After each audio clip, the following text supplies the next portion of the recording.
BB King. You show up at this, but you don't come to my house. Yeah. You can hug Amy and then talk to BB. Only if I could get a little too. No. 1, 2. Is this thing working? Yes. So I was just saying that Reverend Al Green teased me that I wore a BB King shirt to interview him at the Park Plaza Hotel before a gig one night. Devilishly clever, actually. It was great, and we got to talking about BB, and he said, "No, Jim, talking about BB, it's profound to think he started out on Beale Street with this cheap amp, cheap guitar, and now you've got BB, who's this elevated person in our culture." He used to play in short pants back then too. Did he You really? see those pictures of BB King, short pants and the socks up to here? Well, you were there, right, Jimmy? I was actually completely surrounded. I met BB King probably in the early '70s, and I did a lot of work with him in the early days. I remember. You do remember, huh? Yeah, absolutely. Lying son of a bitch. Played, no.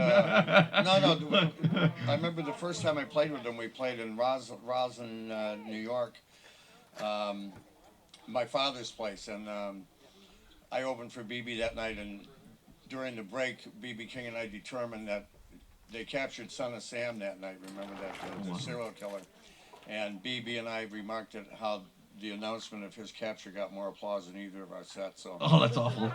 And then the very last night that Paul's Mall was open, they did a live broadcast on WBCN, and BB called me out of the audience. Oh, I didn't know that, because I know Charlie played that on my show, didn't you? Didn't you had that recording of the last Paul's Mall, didn't you? Somebody actually sent me, years and years later, I got a CD of it. So did you? Yeah, some fan. Yeah, off the radio, right? Off the Yeah, air, some fan must have taped it. But so he called me up, and of course it's Boston, it was my hometown and everything. So I went over pretty good. So he took Lucille and he said, "Okay, James, they're all yours." And he walked off stage in a live broadcast, and I turned around and looked at a 12-piece band, and I couldn't have any dead time. So I knew Sonny Freeman. And I knew that all the guys would know the Kent version of the Sonny Boy Williamson song, "Eyesight to the Blind." So I called that off, told the horns to double up on what I was doing, and we played the tune, and BB got right back on stage after that. Right, he didn't want to be left out. He got right, and so I became really close with BB for a long time, and then maybe 20 years went by, and I hadn't seen him, something like that, and then I started doing some more shows with him. And I went on his bus to say hello, and it became clear to me that he wasn't remembering who I was, but I looked so much different than I did back then. So, but anyways, and everybody, all the ladies say that the salt and pepper flatters you, and you're prettier today. Well, I'm thrilled to hear that. I'm thrilled. But anyway, so See what it looks like in a it's obvious that he wasn't remembering me, so I reminded him of the shows that we did.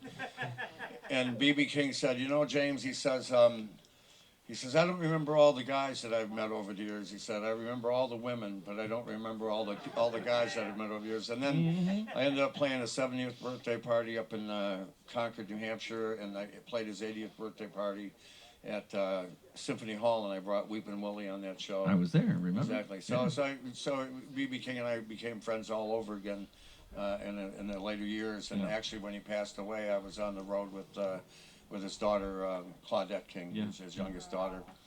So, and she refused to get involved. Oh, thank you.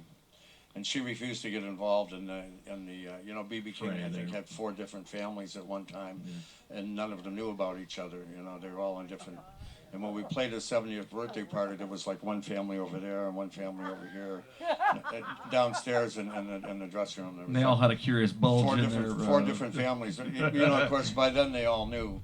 Right. But there was a long time when he had families in different parts of the country and they didn't know about each other. So, but anyway, so that's my recollections about BB King. Well, that's great, James. Thank you so much, and thank you for coming to be here with us on such a lovely day. James Montgomery, ladies and germs. All right, so get in the 50-50 raffle when it comes around.